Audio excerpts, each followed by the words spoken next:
friends இப்போ நம்ம பிரிஞ்சி ரைஸ் பண்றதுக்கு ஒரு ஹெவி பாட்டம் pan எடுத்துக்கோங்க இல்ல குக்கர் கூட எடுத்துக்கோங்க இத நல்லா ஹீட் பண்ணிட்டு இதுல ஒரு 4 டேபிள்ஸ்பூன் எண்ணெய் விட்டுக்கோங்க இப்போ எண்ணெய் கூடயே ஒரு 3 டேபிள்ஸ்பூன் நெய் சேர்த்துக்கோங்க நெய் நல்லா உருகட்டும் இப்போ எண்ணெயும் நெய்யும் நல்லா காஞ்சதும் நான் ஒரு 4 பிரிஞ்சி இலை எடுத்துர்க்கேன் பிரிஞ்சி ரைஸ்க்கு பிரிஞ்சி ரொம்ப முக்கியம் அது கூட 3 அன்னாசி மொக்கு 4 ஏலக்காய் எடுத்துர்க்கேன் இப்போ இத எல்லாத்தையும் இதல சேர்த்துக்கலாம் இது பொரியட்டும் இப்போ இதெல்லாம் நல்லா பொரிஞ்சதும் நான் ஒரு 2 பெரிய வெங்காயத்தை நீல வாக்குல கட் பண்ணி வச்சிருக்கேன் அத வந்து இதல சேர்த்துக்கறேன் இப்போ வெங்காயம் நல்லா வதங்கி வரட்டும் இப்போ வெங்காயம் ஓரளவுக்கு வதங்கும்போது இதல நான் வந்து 1 டேபிள்ஸ்பூன் சோம்பு சேர்த்துக்கறேன் ஏனா சோம்பு வந்து கரிகிட கூடாது அதனால இந்த வெங்காயம் லைட்டா வதங்கும்போது சோம்பு சேர்த்துக்கிட்டீங்கன்னா ரொம்ப கரியாது அந்த ஃப்ளேவரும் கரெக்ட்டா இருக்கும் இப்போ வெங்காயம் நல்லா வதங்கிருச்சு சோம்பு நல்லா பொரிஞ்சு வந்திருக்கு ஆனா கரியல இதுல 2 டேபிள்ஸ்பூன் இஞ்சி பூண்டு பேஸ்ட் சேர்த்துட்டு இதோட பச்சை வாசனை போற வரைக்கும் நல்லா வதக்கி விட்டுக்கலாம் இப்போ இஞ்சி பூண்டு பச்சை வாசனை போனதும் இதுல ஒரு 3 பச்சை மிளகாயை இந்த மாதிரி கீறி சேர்த்துக்கங்க பச்சை மிளகாயை ஒரு வதக்கிட்டு நான் ஒரு 3 நார்மல் சைஸ் தக்காளியை ஃபைனா சாப் பண்ணி வச்சிருக்கேன் அதை சேர்த்துக்கலாம் இப்போ தக்காளி நல்லா வதங்கி ஸ்மாஷி ஆகட்டும் தக்காளி வதங்கிறதுக்கு நம்ம வந்து உப்பு சேர்த்துக்கலாம் இப்போ கொஞ்சம் தான் உப்பு சேர்த்திருக்கேன் கடைசியா நம்ம மொத்த சாதத்துக்கும் தேவையான உப்பு கடைசியா சேர்த்துக்கலாம் இப்போ வெங்காயம் நல்லா மேஷி ஆயிட்டு வரும்போது இதல எல்லா மசாலா பொடியும் சேர்த்துக்கலாம் ஒரு 1/2 டேபிள்ஸ்பூன் மஞ்சள் தூள் சேர்த்துக்கோங்க 1 டேபிள்ஸ்பூன் தனியா தூள் ஒரு 2 டீஸ்பூன்ல காஷ்மீரி மிளகாய் தூள் கலருக்காக எடுத்துர்க்கேன் ஒரு 1 டீஸ்பூன் கரம் மசாலா இது எல்லாத்தையும் நல்லா mix பண்ணி விட்டுருங்க லைட்டா இதோட பச்சை ஸ்மெல் போகட்டும் இப்போ மசாலா தக்காளி வெங்காயம் எல்லாம் ஒண்ணோட ஒண்ணா சேர்ந்து பாருங்க எண்ணெய் பிரிஞ்சு வர ஆரம்பிக்கும் இப்போ இதுல 1 கப் புதினா நறுக்கின புதினா அதுக்கு அப்புறம் 1 கப் கொத்தமல்லி இப்போ இதையும் நல்லா வதக்கி எடுத்துக்கலாம்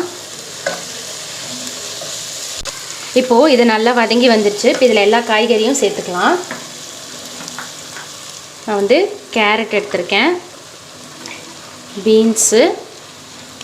அப்புறம் உருளைக்கிழங்கு அப்புறம் 1 கப் பச்சை பட்டாணி சேர்த்துட்டு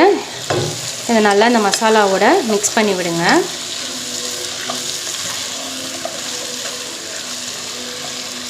இப்போ பாருங்க காய் மசாலாவோட ஒண்ணோட ஒண்ணு சேர்ந்து சூப்பரா mix ஆயிடுச்சு இப்போ இதல நான் 2 கப் பாஸ்மதி அரிசியை ஒரு 10 நிமிஷம் ஊற வச்சு எடுத்துர்க்கேன் தண்ணியை வடிச்சு அத வந்து இதல சேர்த்துக்கங்க இப்போ சாதத்தை சேர்த்ததுக்கு அப்புறம் இத லைட்டா காயோட சேர்ந்து mix பண்ணி விடுங்க ரைஸ் உடையாம இருக்கிறதுக்கு இப்போ இது கூட பாத்தீங்கன்னா நான் வந்து முந்திரி பருப்பை நெய்யில வறுத்து வச்சிருக்கேன் அத வந்து இதல சேர்த்துக்கறேன் இதையும் சேர்த்து நல்லா mix பண்ணி விடுங்க ஃப்ளேம் வந்து மீடியம் ஃப்ளேம்ல வச்சிருக்கேன் இத நீங்க குக்கர்ல கூட பண்ணிக்கலாம் இத நல்லா கலந்து விட்டுட்டு இத நம்ம தண்ணியும் தேங்காய் பாலும் சேர்த்துக்கலாம் இப்போ நான் இந்த டம்ளர்ல தான் 2 டம்ளர் வந்து பாஸ்மதி ரைஸ் எடுத்துர்ந்தேன் அதுக்கு வந்து 4 டம்ளர் தண்ணி ஊத்துவேன் சோ அதுக்கு வந்து 2 கப் தேங்காய் பால் எடுத்துக்கறேன் நான் சோ 2 டம்ளர் தேங்காய் பால் 2 டம்ளர் தேங்காய் பால் 2 டம்ளர் தண்ணி சோ 2 டம்ளர் அரிசிக்கு மொத்தம் 4 டம்ளர் தண்ணி சேர்த்திருக்கேன் இப்போ தேங்காய் பாலும் தண்ணியும் சேர்த்திருக்கோம் நம்ம தக்காளிக்கு மட்டும் தான் உப்பு போட்டோம் இப்போ இந்த சாதத்துக்கு தேவையான உப்பு போட்டுட்டு நல்லா கலந்து விடுங்க சோ நல்லா கலந்து விட்டுட்டு மீடியம் ஃப்ளேம்ல ஒரு லிட் போட்டு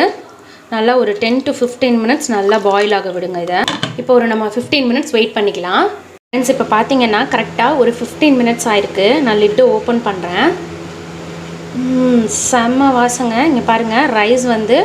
முக்கா வேக்காடு நல்லா வெந்திருச்சு தண்ணி எதுவும் இல்ல இப்போ இந்த ஸ்டேஜ்ல நான் வந்து பிரெட்ட ஃப்ரை பண்ணி வச்சிருக்கேன் அத வந்து இதல சேர்த்துட்டு நல்லா லைட்டா ஜென்டிலா mix பண்ணி விட்டுட்டு நம்ம ஒரு 5 நிமிஷம் மட்டும் தம் விட்டு எடுத்துக்கலாம் சோ ஜென்டிலா mix பண்ணுங்க ரைஸ் வந்து உடைஞ்சிர கூடாது சோ லைட்டா இது mix பண்ணி விட்டுட்டு நம்ம வந்து இப்ப தம் விட்டுக்கலாம் ரைஸ் வந்து சாஃப்ட்டா வரும்